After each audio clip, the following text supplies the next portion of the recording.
Assalamualaikum warahmatullahi wabarakatuh. My name is Muhammad Hafiz Izzuddin bin Faizal from JBA 2512C, and now I'm going to present about mathematics of finance.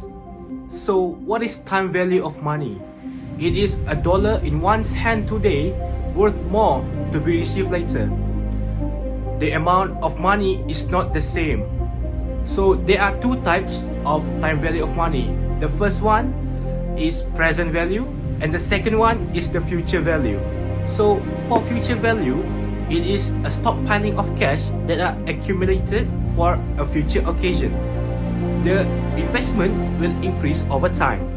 So for present value, it is a concept that often used in monetary decision making, such as capital budgeting.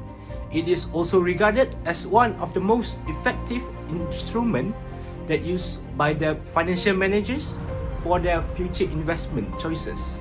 So next, we have growth concept, which is the future value concept that consider the initial growth of the investment in relation to the needed rate of return. So this is one of the example questions regarding the growth rate that I have prepared. Next, we have discounting concept, which is an act of calculating the present value of payment or flow of funds that will be received in the future. Here are the example questions for the discounting concept that I have prepared. Now, we have two types of annuities. The first one is ordinary annuity, which refer to the cash flow at the end of each period. And for the second one, it is the annuity due, which refer to the cash flow at the beginning of each period. So here are the simple example questions for the ordinary annuity. And here we have a simple example questions for annuity due.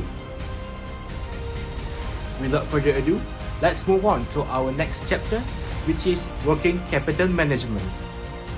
But first, we need to understand what is working capital management. Working capital management is a day-to-day choices of investing in current asset and finance such asset. So the primary goal for this is to explore the strategies for investing in working capital and also to propose other way of financing working capital. Current asset investment policies. We have three policies. The first one, relaxed policy. The second one, restricted policy, and the last one, moderate policies. Relaxed policy, it is a low-risk approach which the corporation keeps a substantial quantity of current asset. Restricted policy, which is a high-risk policy that maintains a modest amount of current assets and adhere to a very strict credit policy. Moderate policy, which is a mix of two policies, relaxed policy and restricted policy that invests in productive current asset and also maintaining the liquidity while also holding a sufficient current asset. Hedging approach, which matches the maturity of assets and finance.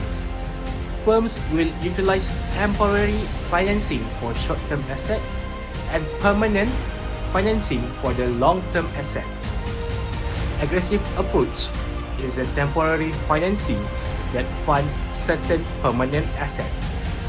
Long-term financing is used for all fixed assets and a portion of permanent assets.